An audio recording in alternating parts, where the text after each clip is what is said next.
Hello everyone, I'm really glad you're here. Tonight, I want to help you let go of the day and ease into rest. I know many of you use these videos to fall asleep, and it means a lot to be part of your nightly routine. So, if you haven't already, take a moment to like the video and subscribe. It truly helps. Now, settle in, close your eyes, and let's begin. Story 1. The Black-Eyed Girl. There's something about gas stations late at night that never feels quite right. Maybe it's the buzzing fluorescent lights, or the silence that fills the air when the world slows down. I was driving cross-country at 19, trying to escape a bad relationship and start fresh somewhere new. It was around 2:00 a.m. when I stopped at a rural gas station in Utah. The place was nearly empty, just one truck at the pump and a sleepy-looking cashier inside. I got out, stretched my legs and started fueling up. That's when I saw her. She was maybe 10 years old, standing by the edge of the station lot, barefoot in a dirty white dress that reached her ankles. Her long black hair hung down over her face. At first, I thought she was lost. My heart sank. I glanced around, expecting to see a parent or someone with her, but there was no one, just the girl, motionless, staring. I took a cautious step toward her. "Hey," I called out gently. "Are you okay? Do you need help?" No response. I moved a little closer, keeping my voice low. "Are you lost?" Still nothing. Her head was tilted slightly downward, but I could tell she was looking at me. I stopped walking. Something about the air felt wrong. The hair on my arms rose. I couldn't explain why. She wasn't doing anything threatening. She wasn't crying or yelling or running. She was just still and silent. Then suddenly she moved, not like a child, more like a puppet being lifted by invisible strings. She raised her head, and that's when I saw them. Her eyes, entirely black, no white, no irises, just darkness. It hit me like a physical wave. Every instinct screamed, "Run!" My breath caught in my throat. I stumbled backward toward my car. The gas pump clicked as it finished. The girl took a step forward. Just one. No sound. No expression. I dropped the nozzle, fumbled with the door handle and jumped inside. I slammed the lock down and started the car, heart pounding so loudly I could barely hear myself think. The girl took another step. She wasn't running. She didn't need to. There was something in her presence that felt ancient, like she didn't have to chase you to catch you. I threw the car in reverse and backed out so fast I nearly hit the pump. As I pulled away, I looked in the rearview mirror. She was still there, standing exactly where I'd left her, watching, not moving, just watching. I didn't stop, driving for over an hour. When I finally pulled into another town, I parked in a well-lit diner lot and sat there shaking, trying to convince myself it was a hallucination. Maybe I was tired, maybe my mind was playing tricks on me, but no matter how I tried to rationalize it, I couldn't shake the image of those eyes. I'd never seen anything like them. Later, out of morbid curiosity, I looked online and found others who had reported similar encounters, people who claimed to have seen children with black eyes, emotionless expressions and eerie silence. Some said they asked to be let inside. Some said they appeared suddenly, knocking on windows. All of them said the same thing: don't let them in, ever. I didn't know if I believed all of it, but I knew what I had seen, and I knew it wasn't normal. For days afterward, I felt unsettled, like I was being watched. At night, I swore I could hear tapping on the motel windows, even when I was alone on the second floor. I kept the curtains drawn. I kept the lights on. I barely slept. Every little noise made me jump, and worst of all, I kept dreaming about her, standing at the edge of my bed, staring silently, black eyes wide open, unmoving, unblinking. I'd wake up gasping, drenched in sweat, convinced she had somehow followed me. I started checking under the car before driving, glancing in the rearview mirror every few minutes. Nothing ever appeared. But the fear didn't leave. It just settled, dust in the corners of my mind. Eventually, I made it to my destination and started building a new life. I told myself I had imagined it, that stress and exhaustion had created a waking nightmare. But years later, while watching a documentary about paranormal encounters, I saw a sketch that made my blood run cold. It was her, the same girl, the same dress, the same eyes. The person being interviewed described her perfectly, down to the way she moved, the silence, the chill in the air. I turned off the TV and sat in silence for a long time. It wasn't just me. Others had seen her too. Whatever she wasn't just a ghost or a child. She was something else entirely. Something that didn't belong in our world. I've learned since then that fear isn't always about loud noises or violence. Sometimes, the most terrifying experiences come from the quiet, from the unknown, from the things that defy explanation and follow you long after the moment has passed. I never went back to that gas station. I never took that route again. Even now, if I'm driving late at night, I avoid stopping unless it's absolutely necessary. I keep the doors locked. I keep my eyes on the road, and if I see anyone standing at the edge of the lot, I keep driving. I don't care if they look lost. I don't care if they look like they need help. I won't make that mistake again. It's been almost 10 years, but every so often I still dream of her. Sometimes she's closer, sometimes she speaks, but always her eyes are the same, empty, endless, cold. I don't know what she was or where she came from, but I know she wasn't human. And I know this, when the world is asleep and the roads are empty, there are things out there waiting to be seen, watching, waiting. And if you're not careful, one might lock eyes with you and never look away. Story 2, The Basement Door. I never believed in haunted houses. Not really. I thought ghost stories were just that, stories. But then my family moved into the old blue house at the edge of town, the one with the wraparound porch and the crooked chimney. I was 15, it was summer and the air smelled like honeysuckle and old wood. The house had charm, my mum said, character. We got it for a great deal because it had been on the market for years. No one seemed to stay long. My parents joked about bad plumbing or nosy neighbours, but none of that mattered to me. I loved it. The hardwood floors, the attic with a tiny round window, the ivy crawling up the back of the house. It felt like something out of a novel. Except for the basement. That part never felt right. From the very first day, I avoided the basement. It wasn't that it looked particularly frightening. Just a narrow set of stairs, a wooden railing, a light switch that barely worked. But something about the air down there was different. Heavier, colder, like the whole house was breathing, and that was where it exhaled. My dad used it for storage, but I noticed he never lingered. He'd grab what he needed and hurry back upstairs. My mum said it was just because of the spiders. No one likes basements, she'd laugh. That's why we keep the door shut. And it always was. That door, at the end of the hallway near the kitchen, was almost always closed, and when it wasn't, someone always closed it within minutes. It became habit, like locking your car door without thinking. One night, I stayed up late reading in the living room. Everyone had gone to bed. The house was quiet, except for the hum of the fridge and the creak of the walls. Around midnight I heard it. A soft creak, like someone stepping onto a loose floorboard. I paused, listening. Then, another sound, the unmistakable slow groan of a door swinging open. I looked toward the hallway. The basement door was wide open. No one had passed me. I would have seen them. I would have heard footsteps. My heart began to beat faster.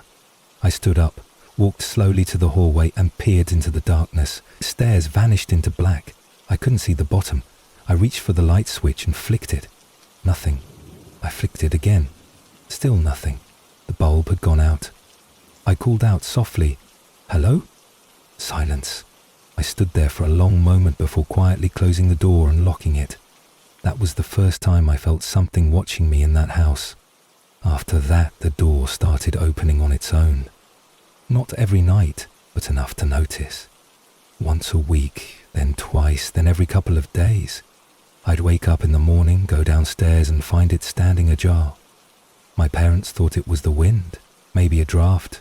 Old house, my dad said, but it wasn't the wind. Sometimes I'd hear noises, low thumps, dragging sounds, faint tapping. Sometimes I'd dream about voices coming from below, not loud, just murmurs, like someone having a conversation behind a wall. Then one day, I found something on the stairs, a small wooden block. It looked like a toy, carved and worn smooth, like it had been handled for years. I showed it to my mum. She shrugged. Probably left by the last family, she said, but something about it felt deliberate, like someone had placed it there for me to find. That night, I heard footsteps again, this time heavier, slower. I stayed in bed, blankets pulled tight around me, every muscle frozen. The next morning the basement door was open again. This time my mum locked it with the key. She didn't say much, but I could see the concern in her eyes. Something had shifted. We started hearing more noises, scraping along the floor, strange knocking sounds that seemed to come from inside the walls. My dad replaced the light bulb in the basement, but it burned out within a day. He put in another. It popped the first time he flipped the switch. He gave up after that. We kept the door locked, but it didn't help. One night, my little brother, who was only 7 at the time, came into my room crying.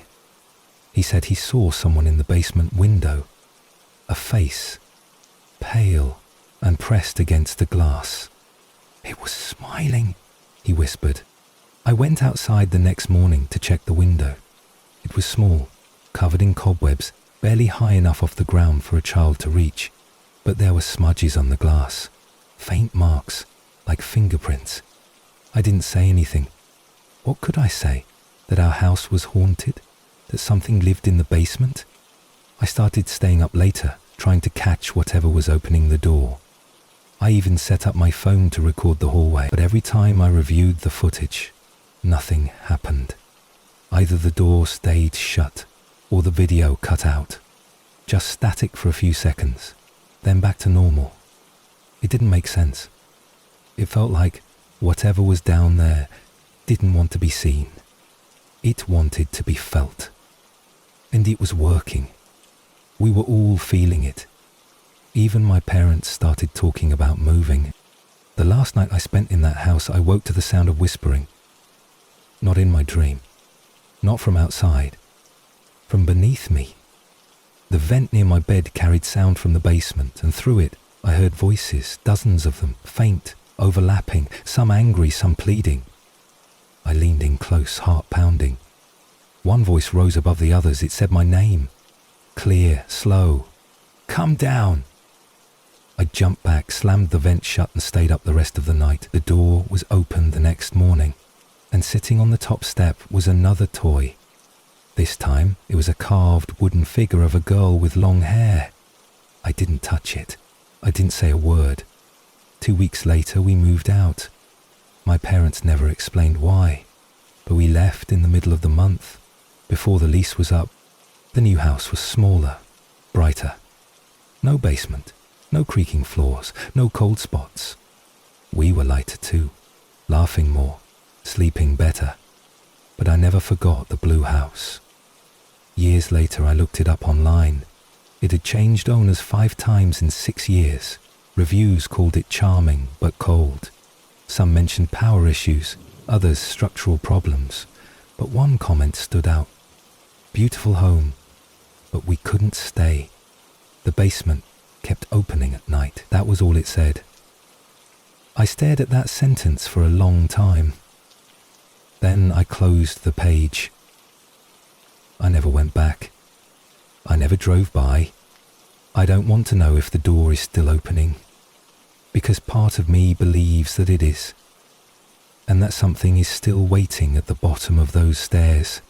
Story 3. The van in the rain. It was a night wrapped in cold rain and heavy silence, the kind of night where the world feels tucked under a grey, wet blanket. I had just finished my late shift at the bookstore, and the sky was already deep with clouded darkness. My car was parked 3 blocks away, down a narrow residential street lined with trees that loomed like shadows over the road. I remember pulling my coat tighter around me and walking with a brisk pace, keys in hand, boots splashing in shallow puddles. The rain had a rhythm that was almost hypnotic, a hush that made the street seem emptier than it was. I was halfway to my car when I noticed the van. It was parked unusually close to the sidewalk, old and boxy, its white paint dulled by age and weather. The back windows were tinted, and one of the rear tires looked slightly deflated. It shouldn't have caught my attention, but it did. I've always trusted my instincts, and something about that van made my steps slow down. As I walked past it, I glanced at the driver's side. No one. The front seats were empty, or so it seemed. But then I saw it, just for a second. A face. Or maybe a glimpse of movement behind the rear window. I wasn't sure. Maybe someone was sleeping inside. Maybe it was just a reflection. I told myself not to overthink it and kept walking, but the hairs on my neck didn't settle. I reached my car, unlocked it, and got in quickly.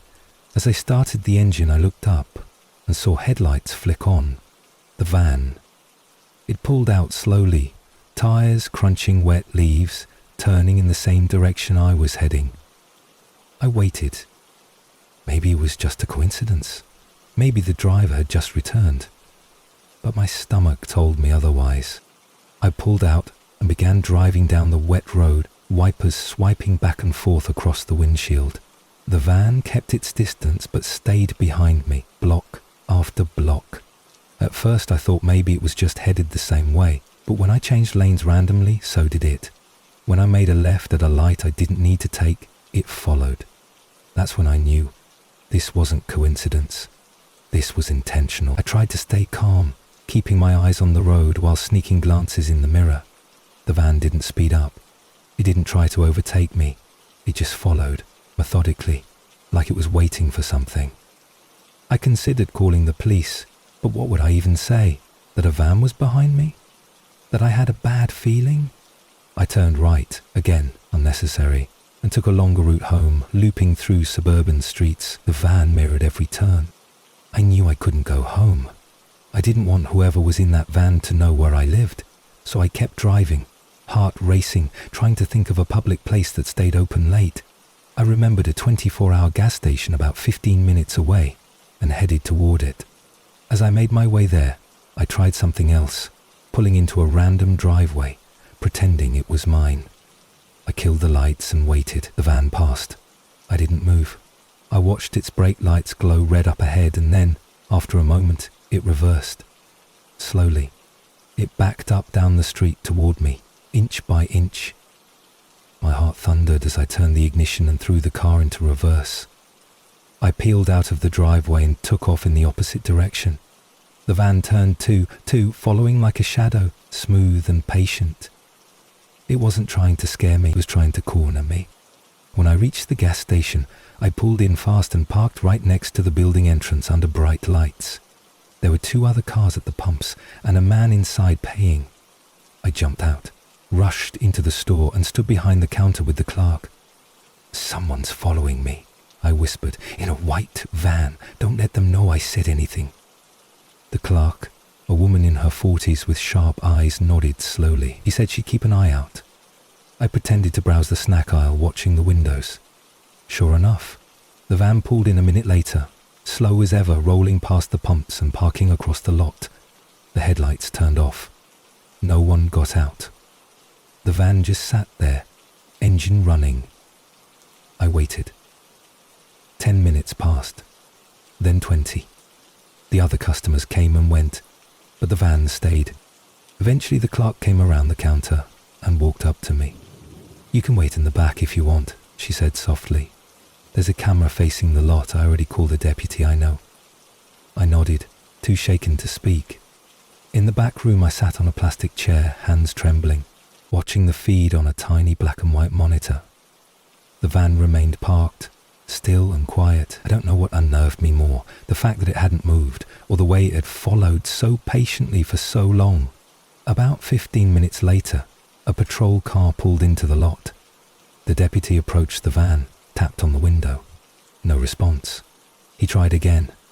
Then, slowly, the driver's door opened. I leaned closer to the monitor, heart in my throat. Out stepped a man, mid-30s, wearing a ball cap, heavy coat and gloves despite the mild night. He looked calm, too calm. The deputy spoke with him for a few minutes, then waved for backup. Another car pulled in. They opened the back of the van.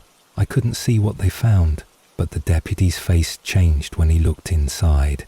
Tension replaced casual conversation. He placed the man in cuffs and escorted him to the cruiser. The van was towed shortly after. When it was over, the clerk came back. He had a tarp in the back, she said quietly. Duct tape, rope, a knife, and a camera. Said he was a freelance photographer. I stared at her, numb. You did the right thing coming here, she added. Not many people trust their instincts. I filed a report, gave my statement, then drove home with an officer tailing me the whole way. I didn't sleep that night.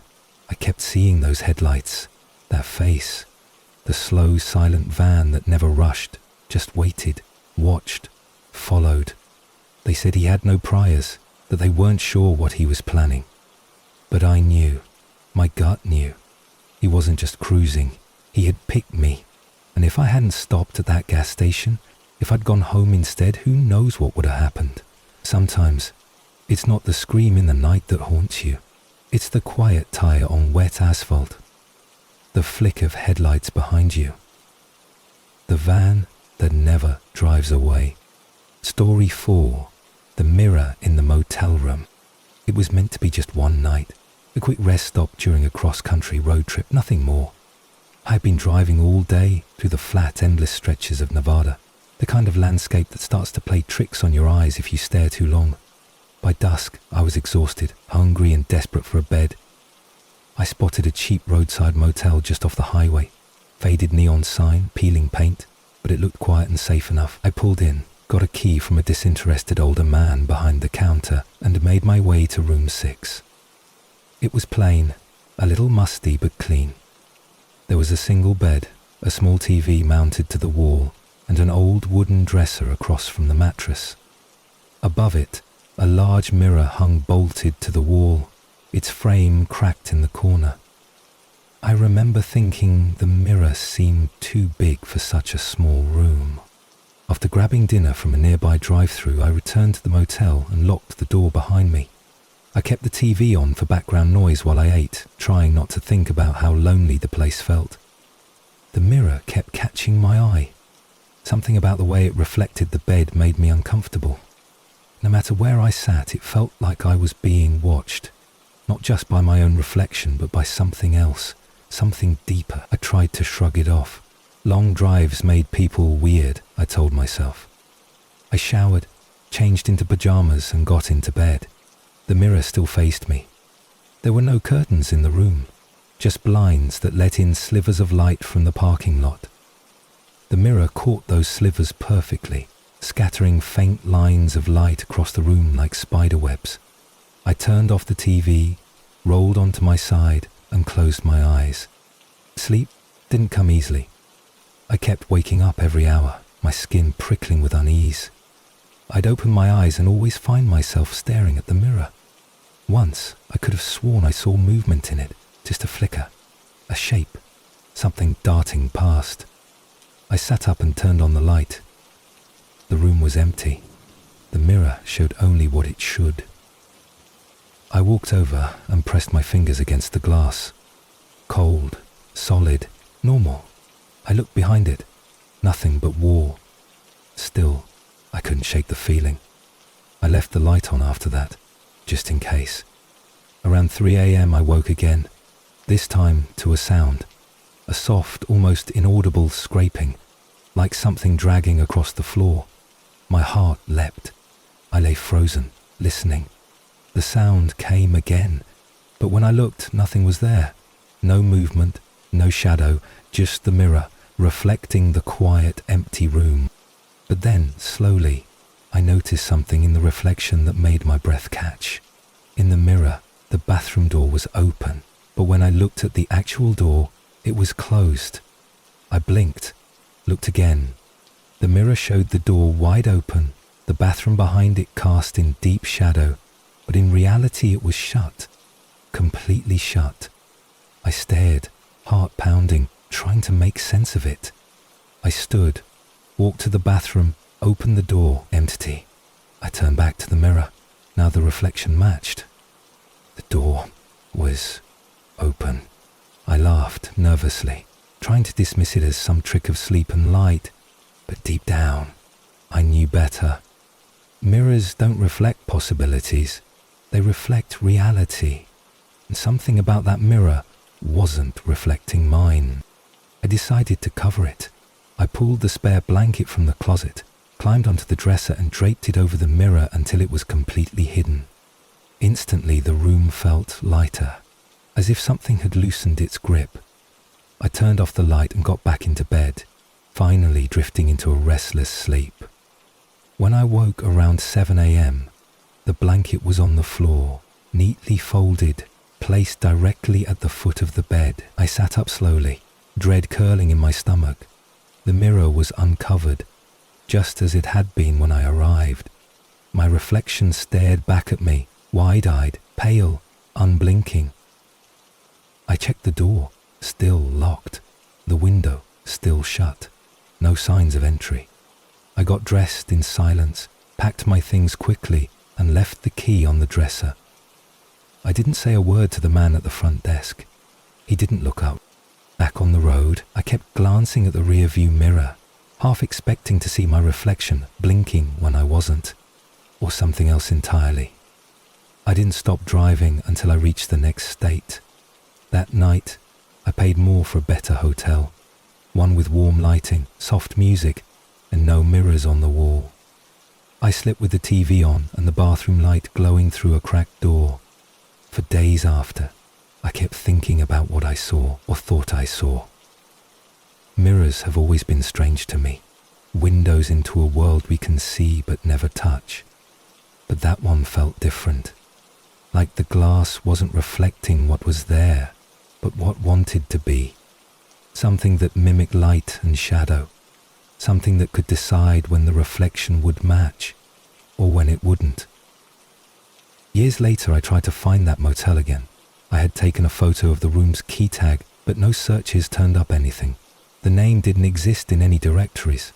I looked up the stretch of highway and found only newer businesses, nothing old, nothing run down. It was like the place had vanished, or never existed. I started to wonder if I had imagined it.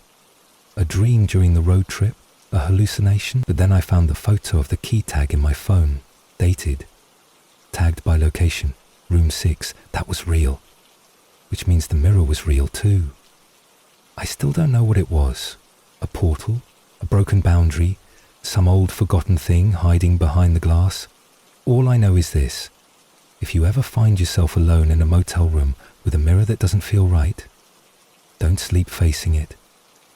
Don't turn off the lights, and whatever you do, don't look at it too long, because sometimes mirrors don't just reflect you. Sometimes they reflect what wants to be you. Story 5. The Man on the Stairs. We all have those moments in childhood when the world suddenly feels much bigger and darker than it did the day before. For me, that moment happened when I was 9. My family had just moved into a new home, a modest 2-story house tucked into a quiet neighborhood with maple trees lining the sidewalks and neighbors who waved from their porches. It should have been the perfect place to grow up. I had a new room with soft green walls, a window that looked out onto the backyard, and a staircase that creaked charmingly when anyone walked on it. At first, everything felt warm and inviting, but after a few weeks, I began to notice something odd. At night, long after everyone had gone to bed, I would wake up and feel the distinct sensation that someone was in the hallway, not moving, just standing there. I'd pull the blankets over my head and tell myself it was just the house settling. But one night, curiosity got the better of me. I crept out of bed, tiptoed to the door, and opened it just enough to peer out into the dark hallway. At first, I saw nothing. Then my eyes adjusted, and I saw him. A man standing perfectly still at the top of the staircase. I could only make out his silhouette, tall and narrow, shoulders hunched slightly forward. He didn't move, didn't speak, just stood there. I froze. My heart was hammering against my ribs. I couldn't scream, couldn't move. After what felt like forever, I slammed the door shut and jumped back into bed, pulling the covers over my head until morning light bled through the curtains. I didn't tell my parents. I wasn't even sure what I'd seen. Maybe it had been a shadow, a trick of my imagination. But the next night, I left my door open, just a crack, and waited. Sure enough, sometime after midnight he was there again, standing on the same step, same position. This time I noticed something else. He wasn't facing me. His head was turned toward the wall, like he was listening. The longer I watched, the more convinced I became that he was real, not a ghost, not a dream, just a man who didn't belong. I told myself I would tell my parents the next morning, but when the sun came up, the fear melted into embarrassment. How do you explain something like that? There's a man who stands at the top of our stairs at night. They'd laugh, or worse, they'd worry. So I said nothing. But I started locking my door at night, just in case, and that was when the knocking started. Soft, deliberate rhythmic knocks. Just 3. Always 3. They came between 2 and 3 a.m. I'd be lying in bed, heart just starting to slow from whatever childhood dream had startled me, when I'd hear them. 3 knocks against the wood of my door. I'd hold my breath, praying it was just the house shifting. But deep down, I knew it wasn't. The knocks were too intentional, too spaced. One night, I decided to stay up with a flashlight and wait. I sat in bed for hours, straining my ears in the silence, and then, just as the clock hit 2:41 a.m., I heard them. 3 slow knocks. I jumped out of bed, turned the lock and threw the door open. No one. Just the dark hallway and the faint creak of the staircase, as if someone had just walked away. Eventually I told my older brother. He was 15 at the time and didn't scare easily. He laughed when I told him about the man and the knocking, but one night he agreed to sit with me. We waited in silence, sitting on the floor behind my bed, flashlight off, and then, like before, 3 knocks. He jumped up, yanked the door open and sprinted into the hallway. I followed. No one was there. But his face wasn't laughing anymore. Maybe someone's messing with us, he said. We checked every door and window. Everything was locked. We never caught anyone. But from then on, my brother didn't joke about it again. In fact, he started sleeping with his door shut too. Locked. Just like mine. We eventually moved out of that house when I was 12. My parents said they wanted a shorter commute to work, but I always wondered if they'd felt it too. The cold spots, the creaking steps, the heavy air at night. I asked my mom years later if she ever felt uncomfortable in that house. She paused for a moment, then said quietly, "Sometimes, at night, I thought I heard someone walking up and down the stairs, but I figured it was one of you kids." I told her it wasn't, not once. None of us had ever gone near those stairs in the middle of the night, and certainly not without shoes. I don't know who the man on the stairs was. I don't know if he was a ghost, a memory trapped in wood and drywall, or something older, something that had always lived there, watching.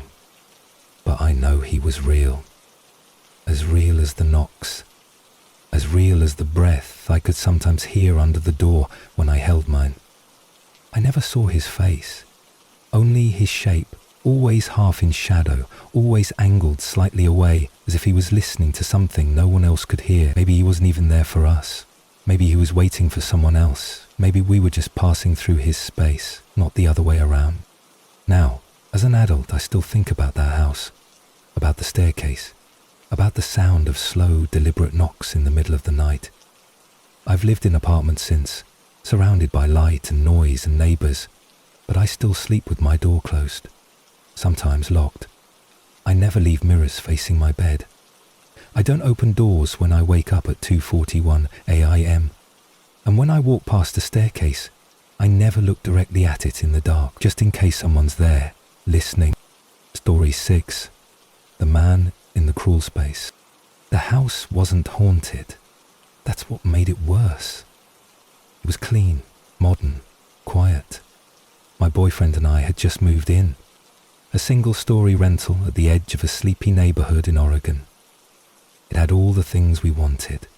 A fenced yard, updated appliances, a fireplace for rainy nights. Everything felt right. We unpacked quickly, settled into our routines. He worked night shifts, and I worked from home during the day. We shared the house with our 2 cats, who roamed from room to room like tiny shadows. In the evenings, I'd light candles and put on soft music, cook dinner, and wait for him to come home. It was peaceful. It was normal. But normal doesn't last. Not when someone is already inside. Not when the danger isn't a ghost or a shadow, but flesh and bone, hiding where you can't see. It started with small things. The feeling that someone had moved something in the kitchen. A cabinet left open. A light turned off that I clearly remembered leaving on. At first, I blamed myself. Moving is chaotic, and it's easy to forget the details. Then, I noticed the attic hatch in the hallway was ajar, just slightly. I mentioned it to my boyfriend, who shrugged and said maybe the wind had shifted the panel. We lived in an area known for sudden gusts, so I accepted that explanation. But then the noises began. Barely audible at first. A slow, dragging sound across the ceiling. Not often, just once or twice a week. My boyfriend didn't hear it. The cats would stare at the ceiling, frozen, ears twitching. Sometimes they'd hiss for no reason. It became a ritual, me standing in the hallway at midnight, staring at the attic, trying to convince myself I was imagining it. One evening, I came home from the grocery store and something felt off. I couldn't explain it. The door was still locked, the windows still latched, but the air felt heavier, like the house was holding its breath. I went to the kitchen to put away the groceries and saw muddy footprints on the floor, just a few, leading from the back door to the hallway. They stopped in front of the attic hatch. I stood there, heart pounding, gripping a bag of apples like a weapon. The cats were gone, hidden somewhere. I backed out slowly, called my boyfriend and told him to come home immediately. We checked the entire house together. Nothing. Every room was empty, every door locked. We even pulled down the attic ladder and looked inside. Dust. Cobwebs. Silence. Still, I knew what I had seen. We installed a cheap security camera in the living room and another near the back door, just for peace of mind. Days passed. Nothing happened. Then one night, while reviewing footage out of boredom, I saw it. A figure, a man, crawling out from behind the couch at 3:17 a.m. He wore dark clothes. His face was gaunt, partially hidden under a hoodie. He didn't move like someone who had broken in. He moved like someone who knew the layout. He walked to the kitchen, drank directly from our milk carton, opened drawers, took food, then disappeared back behind the couch. I screamed. My boyfriend ran in, thinking I was hurt. We watched the clip over and over, unable to breathe. We called the police immediately. When they arrived, they found the crawl space behind the wall, small, covered by a false panel near the back of the living room. Inside were food wrappers, water bottles, and a blanket. He had been living there for weeks, maybe longer. The police found a journal too, scrawled in shaky handwriting, pages and pages about me, what I wore, what I cooked. what I said on the phone, how I smelled. He had written that I looked peaceful when I slept, that he was waiting for the right moment to introduce himself. I felt like my skin had been turned inside out. Everything I had done in that house, he had seen. Every song I sang, every moment I danced in the kitchen, every shower I took, all under his gaze. I remembered the missing snacks, the time my shampoo bottle seemed lower than usual, the weird feeling that someone was behind me. I remembered how the cat sometimes stared into corners. He had always been there. He was arrested, of course. Turned out he had lived in several crawl spaces before, moving from house to house, unnoticed. He'd broken in weeks before we moved in, stayed hidden through the transition and never left. We moved out the next day, left the furniture, the groceries, everything. I didn't want any of it. Every room felt tainted. The worst part wasn't even the invasion of privacy. It was the knowledge that I had talked to myself, cried, laughed, all while he was watching. And I never knew. Now, every place I live in, I check the walls, I knock on them. I look behind panels and cabinets and closets. I keep cameras up, even when it feels paranoid. I sleep with a bat beside the bed and motion sensors on every door. I try not to think about what could have happened if I had come home early one day, or if he decided he didn't want to hide anymore. What if I had fallen asleep on the couch and he had chosen that night to crawl out? What if I had never installed the camera? How long would he have stayed? What was the right moment he kept mentioning in his journal? I still don't have answers, just scars, invisible but deep. Every sound in the night makes me pause. Every bump in the wall makes my heart leap. And the saddest part is, I was happy in that house, truly happy, before I knew, before the illusion broke, before the walls whispered back. They say our homes are our sanctuaries, places where we can let our guard down. But now I know that walls are thin, that quiet doesn't always mean safe, and that sometimes the danger isn't outside trying to get in. It's already inside, waiting, watching, and patient enough to live in the dark. Story 7. The Late Night Passenger. Driving for rideshare apps always seemed like an easy way to make extra cash. I was in my late 20s, between jobs, and living in a city where rent didn't come cheap. I mostly worked nights, picking up the bar crowd, tourists, college kids heading home from parties. You learn to expect the usual: drunk ramblings, forgotten phones, sometimes even vomit. But nothing prepared me for what happened one rainy Thursday night. The shift had been slow.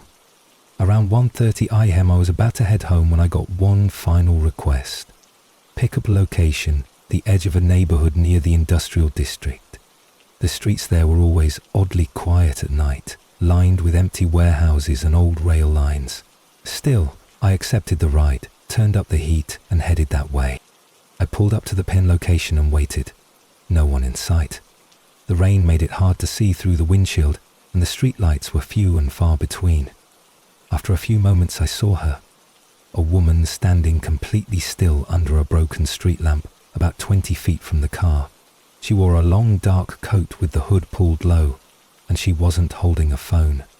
No umbrella. No motion toward the car, just standing like she was waiting for something or someone. I rolled the window down slightly and called out, "Rideshare!" She nodded once, slowly, and walked toward the car with deliberate steps. She opened the back door and slid in without saying a word. Something about her was off immediately. I couldn't put my finger on it. Maybe the way she moved, or how her coat looked almost too heavy for the weather. When I confirmed the destination on the app, it was across town, about a 20-minute drive. She gave no response when I asked if that was correct, just silence. I shrugged, assumed she was tired or maybe just wanted quiet, and began driving, the car filled with an odd scent, like damp earth and something metallic. I kept my eyes on the road, trying not to look in the mirror too much. Every time I did, she seemed to be sitting unnaturally straight, face angled slightly down. I couldn't see her expression. At one red light, I caught a glimpse of her hands folded in her lap, pale, motionless, the fingers long and almost too thin. I tried to focus on the music, keep myself calm, but the longer we drove, the heavier the air felt, like the temperature was dropping, even though the heater was on. At one point, I glanced in the rearview mirror and nearly slammed on the brakes. She had leaned forward, her face just barely visible between the front seats, but her eyes weren't looking at me. They were closed. Her lips were moving, whispering something I couldn't hear. I asked, "Are you okay?" She leaned back slowly, returning to her stiff posture. No answer. My hands were shaking now, and I began counting the minutes until we reached the drop-off point. When we finally pulled onto the quiet residential street, I stopped the car and announced we had arrived. She didn't move. "Ma'am," I said. Still nothing. I turned around and she was gone. The seat was empty. The door never opened. The rain was still falling.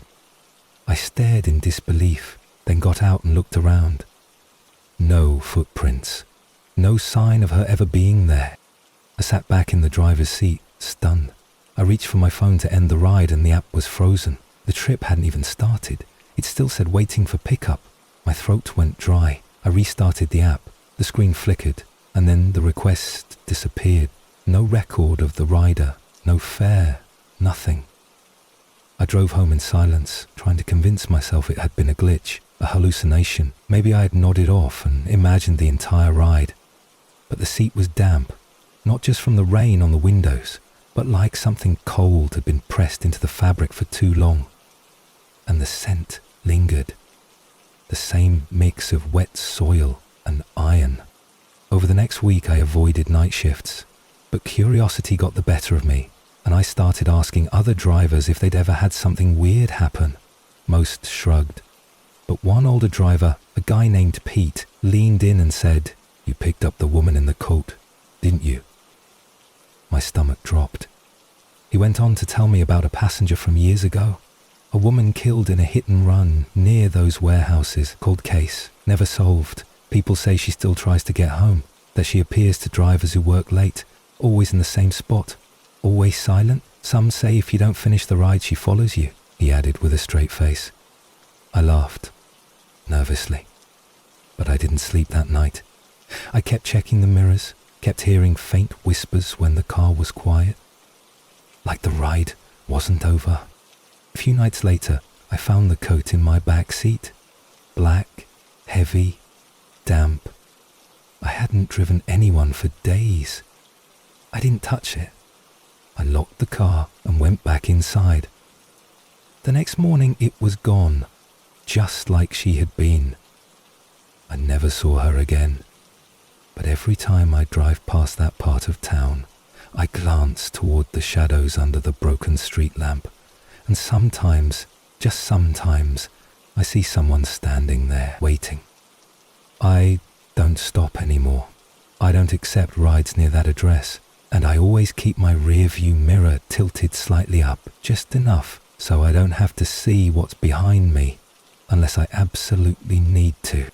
People love to talk about ghosts like they're something trapped in a house or tied to an object, but what if they're just trying to go somewhere? Just trying to get home? What if being seen is the only way they still exist? I don't know if I believe any of it. But I do know this, that woman got in my car. She sat in silence, and when she left, she took something with her. Maybe a sliver of time. Maybe just my peace of mind. But sometimes, on cold nights, when I'm parked under a street light and the heater isn't enough to chase away the chill, I feel like she's still there, sitting quietly, waiting for the ride to finish. Story 8. The Locked-In Patient. There is something uniquely eerie about working night shifts in a hospital. The long corridors echo more, the lights hum louder, time moves differently, like the building itself slips into a liminal state after dark. I was a newly hired nurse, just 24, working in a mid-sized hospital in the Midwest. It wasn't an old hospital, not the kind you hear ghost stories about. It was sleek, sterile, full of glass and beeping monitors, but that didn't make it feel any safer. The patient, I'll never forget, was a middle-aged man with what the attending physicians called locked-in syndrome. Fully conscious, completely paralyzed, able to move only his eyes. His name was Joseph. I was assigned to monitor him during my overnight shift, taking vitals, checking equipment, ensuring he was stable. He had no visitors, no family listed, just a name on a chart and a pair of dark eyes that never looked away. At first, I thought the case would be emotionally difficult caring for someone who couldn't speak, couldn't move, couldn't even nod. But it became unsettling in a way I couldn't describe. Joseph never blinked, not once during my rounds, not even when I gently checked his pupils or shined a penlight across his gaze. His heart rate and brain scans were normal. The doctors said he was entirely lucid, but his stare, it wasn't empty. It wasn't vacant, like you might expect. It was aware, heavy, like he was listening to every word I said to other staff members, watching every movement. I began to dread passing his room. Not because he was disturbing in appearance, he wasn't, but because every time I entered, it felt like walking into a cage. Not one that held him, but one that trapped me inside with him. About a week into my rotation, a tech who had worked the floor for years pulled me aside. "That guy, Joseph," she said, lowering her voice. "We've had him for almost 2 months, but no one really knows who admitted him." I frowned. "What do you mean?" She shrugged. "His paperwork's all there, but no family, no emergency contact, no records from another facility. He just appeared one day." I laughed nervously, assuming she was joking, but when I checked the records myself, they were oddly bare. No previous medical history, no insurance, just a set of admission notes signed by a doctor who had since transferred to another hospital. It didn't make sense, but patients fall through the cracks all the time, right? People without families, homeless, lost. Still, something gnawed at me. That night, I stayed longer in his room, trying to connect. I pulled up a chair, sat beside the bed, and spoke to him softly. I told him my name again. Told him I didn't know what his life was like before this, but that he wasn't alone. That if he could hear me, I wanted him to know he mattered. His eyes didn't flicker, but for the first time I felt a change in the room. A shift in pressure, like the air had thickened, like I'd said something I shouldn't have. I reached out and touched his hand. Cold. Too cold. Not like a living hand. Not like someone with a pulse. I pulled away quickly. The monitor didn't change. His vitals stayed the same. But I couldn't stay in that room any longer. I backed out slowly, eyes locked on his. As I reached the hallway, I saw something that made my blood run cold. In the reflection of the glass door, Joseph was smiling. I turned quickly. The smile was gone. His face was neutral again, frozen. But I know what I saw. I know what I felt. I told my supervisor. She brushed it off, said I was exhausted, that night shifts do strange things to the mind. But the tech from before pulled me aside again. "You saw it too, didn't you?" she whispered. The smile. I nodded slowly. She said others had seen it too, just for a second. They turned their backs. Rumors started to circle.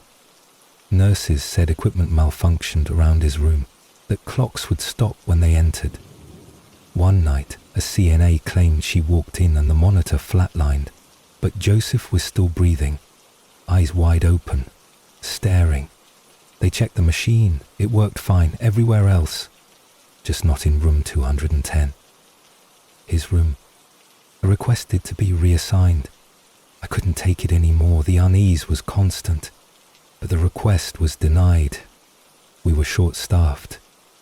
I started finding strange things at my station. Notes written in my own handwriting that I didn't remember writing. Just words. Sometimes a name I didn't recognize. Sometimes numbers. Once, just a word underneath. I stopped sleeping well. I began to dream about his eyes, about waking up paralyzed in a hospital bed, about trying to scream with no voice. In those dreams, I could see him standing over me, smiling, breathing, his hands cold on my skin. I'd wake up drenched in sweat, but the worst was yet to come. One night, while documenting vitals, I glanced at the monitor and saw something impossible. Under patient comments, a field that should have been blank, someone had typed, "I can hear you." I called IT immediately. They said there was no way the patient could have input anything. The system required a nurse login. They chalked it up to a glitch, but I knew better. I avoided his room the rest of the shift. When I returned the next evening, room 210 was empty. The bed stripped, equipment removed. I asked the charge nurse what happened. She looked confused. "What do you mean? We've had that room closed off for weeks." "Plumbing issue." I stared at her. "Joseph? The locked-in patient?" She frowned. "There's no patient by that name here." I checked the chart system. No record, no logs, no history of a patient named Joseph on our floor. I even went through archived files. Nothing. It was as if he had never been there, as if I had imagined all of it. But I know he was real. I remember his eyes. I remember the cold, the smile, the way the air changed when I spoke his name. I don't work at that hospital anymore. I left a month later. The dreams still come, but not as often. Still, sometimes I'll wake in the middle of the night, unable to move. I'll stare at the ceiling, screaming silently inside my own skull. And in that paralyzed moment, I remember what it felt like to sit beside him, to be the one on the outside of the glass. And I wonder, what if he wasn't sick? What if he was trapped there by something else entirely? What if he wasn't the patient, but the prison? Story 9.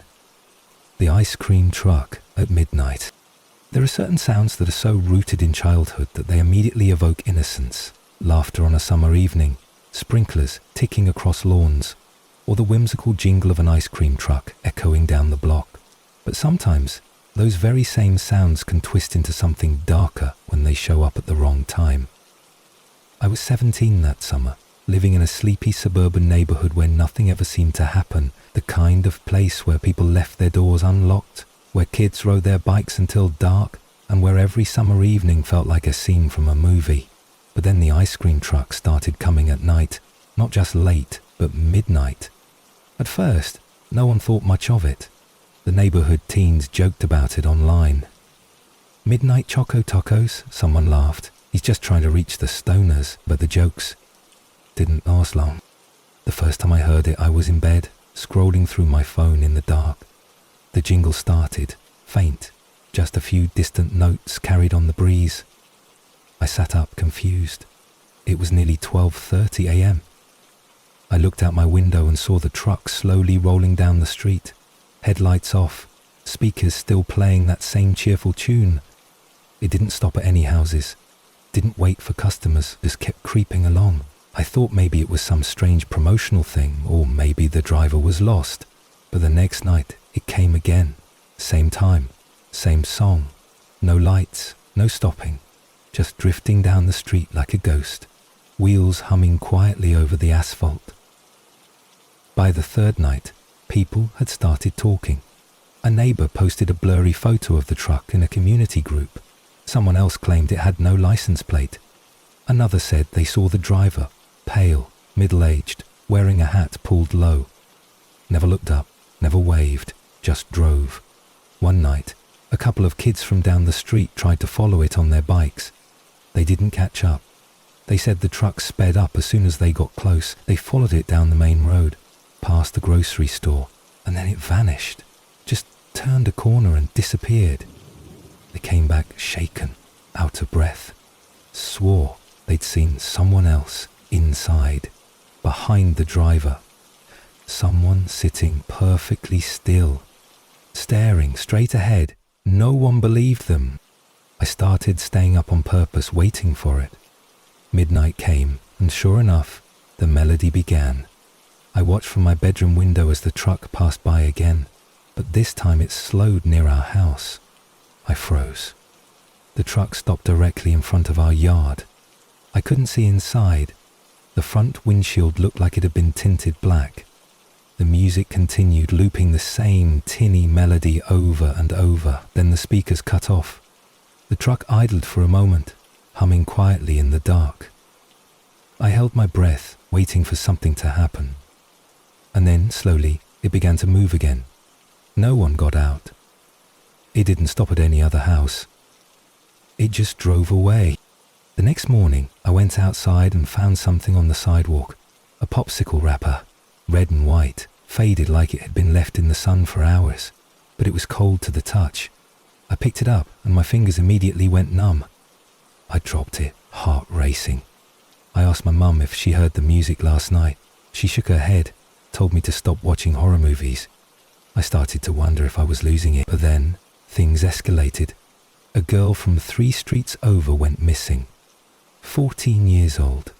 Last seen around midnight, sitting on her porch with her dog. No signs of forced entry, no suspects. Her dog was found the next day, whimpering by the mailbox. Scratches along its side like it had tried to escape something. A few nights later, I stayed up again. Midnight passed. No music. I almost felt disappointed. Maybe it was over. Maybe whoever it was had finally been caught. Then, just after 1 a.m., I heard the music, but not from the street, from my backyard. I jumped up, pulled the blinds. The truck was parked behind my house, in the alley, engine running, song playing quietly. There was no road back there, just gravel and trash bins. It shouldn't have fit. I backed away from the window, pulse pounding in my ears. I ran to wake my dad, but when we went to look together, it was gone. Just tire tracks in the dirt. My dad thought it was a prank. "Someone messing with you," he said. "Maybe one of your friends." But none of my friends even lived nearby. And I hadn't told them where I lived. The neighborhood started to change after that. Kids stayed inside after dark. Parents walked their kids home from the bus stop, even in broad daylight. Rumors spread. One house put up security cameras. Another family moved out entirely. But the truck kept coming. Always just after midnight. Always 1 block over. Never the same route twice. Then one night a boy my age named Caleb decided to confront it. He waited at the end of his driveway with a baseball bat. When the truck appeared, he stepped into the road. I watched from my bedroom, heart thudding. The truck slowed, stopped. The music stopped too. Caleb walked up to the driver's side window, tapped on the glass. Nothing happened. He opened the door, stepped up onto the footrail, and then he dropped the bat. Just dropped it and stepped inside. The door closed behind him. No one has seen him since. His parents filed a report. The police said the cameras were malfunctioning, said maybe he ran away, but we knew better. The ice cream truck didn't come again for weeks. Then one night, it reappeared. Same jingle, same slow crawl. But this time there was a new driver. A teenager, pale, eyes hollow, looked just like Caleb, dressed in the same hoodie he always wore. I watched in silence as the truck rolled by and the music never stopped. And Caleb, if it was him, never looked away from the road, just stared straight ahead, face blank, driving toward the next block, the next house, the next kid, waiting with curiosity instead of fear. I closed my blinds. I locked my door. I haven't stayed up past midnight since. And if you ever hear the jingle of an ice cream truck when the world is supposed to be asleep, don't go outside, don't look for it, and whatever you do, don't follow the music.